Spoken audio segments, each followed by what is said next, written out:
Hello everyone, I am Dr. Supriya Mandloi from the Department of English of the Bhopal School of Social Sciences. Today we are going to study Aeneid by the great Roman poet Virgil. The key aspects covered in this module are the legacy of Virgil, the background to the composition of the Aeneid, and a brief summary about Aeneid. Virgil is regarded as one of the greatest Roman poets of all times. He has left behind a legacy which has been compared with the great Greek poet Homer. He is better remembered for Aeneid, the story of Rome's legendary founder Aeneas. Virgil exercised a wide and deep influence on the Western literature, most notably Dante's Divine Comedy, where Virgil acts as a guide leading Dante from the gates of hell to the gates of paradise, that is Paradiso. About Aeneid. Let us look into the various aspects of Aeneid. As we are already aware that Aeneid is an epic poem, and in the lines of the great epics, it is composed in 12 books. It traces the story of legendary warrior Aeneas, and it is the most representative work of Virgil. Aeneid is the story of Rome's legendary founder Aeneas, who escaped the burning of Troy in the final days of the Trojan War, which was fought between Greece and Troy to bring back Helen of Greece, who had escaped with Paris of Troy, which had initiated the Trojan War. Virgil in this book Aeneid traces how Aeneas, the escaped Trojan War hero, reaches Latium, and eventually the descendants of Aeneas finds the city of Rome, which will become a great nation in the years to come.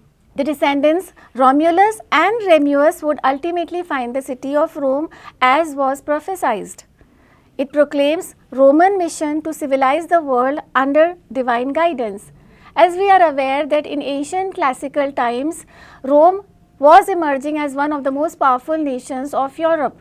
After the composition of Odyssey and the Iliad by Homer, it was felt that Rome also required a great national epic which will speak about the glory of the great Roman Empire. Aeneid is a poem that celebrates Rome. There is a strong connection between Virgil, Rome, and Augustus Caesar. Augustus Caesar was the reigning Roman Empire when Virgil was writing his works. Augustus Caesar wanted Virgil to compose a national epic in the lines of Homer's Odyssey, which will become the national epic of Roman civilization and culture. Virgil's Aeneid gives life to the myth about the foundation of Rome in the middle of the Augustan age. It also talks about the crisis of the Roman Empire and the Roman Republic. The issue with regards to the composition of Aeneid was that Emperor Augustus needed to reaffirm the values and traditions of the city. With this epic, the power of Augustus became legitimized as a direct descendant of the founders of Rome. There was a lot of discrepancy and confusion regarding how did the great Roman nation and civilization come into being. Unless and until everything was penned in the form of a national epic, that was not possible, and therefore Virgil takes upon himself this task. Initially, Virgil was not satisfied with his composition. However, Augustus Caesar was very much impressed, and he felt that eventually this national epic will uphold the glory of Roman nation, and the subsequent generations will realize how Rome was destined to rule the world. Let us look into the brief summary of the first 100 lines of the Aeneid. Aeneid, as all epics, especially the classical epics, begins in medias res, which means in the middle of the things. Aeneas, the great legendary Trojan War hero, escapes after the fall of Troy, and on a voyage in Eastern Mediterranean heads in the direction of Italy to find a second home. There was a prophecy in Italy that he will give rise to a race which is both noble and courageous. Thus, the justification of Roman civilization to rule the world, a race which will become known to all nations. However, on his voyage, Aeneas meets several challenges. He has to face lot of perils, especially the wrath of Juno. Juno was the sister and wife of Jupiter. She was the patron goddess of Rome and the Roman Empire, and was compared with Hera of the Greek civilization and culture. Juno was angry because of not being selected in the judgment of Paris. Her favorite city, Carthage, would be destroyed by the Trojans, which was a part of a prophecy as known in the periods of those times. Another reason for the wrath of Juno was Ganymede, a Trojan prince, was chosen to be the cupbearer to her husband Jupiter, replacing Juno's daughter Hebe. Because of all these reasons, Juno was angry and she did not want the Trojans to march towards her favorite city Carthage. And it was because of this that she intervened and interferes with Aeneas' onward march to Italy.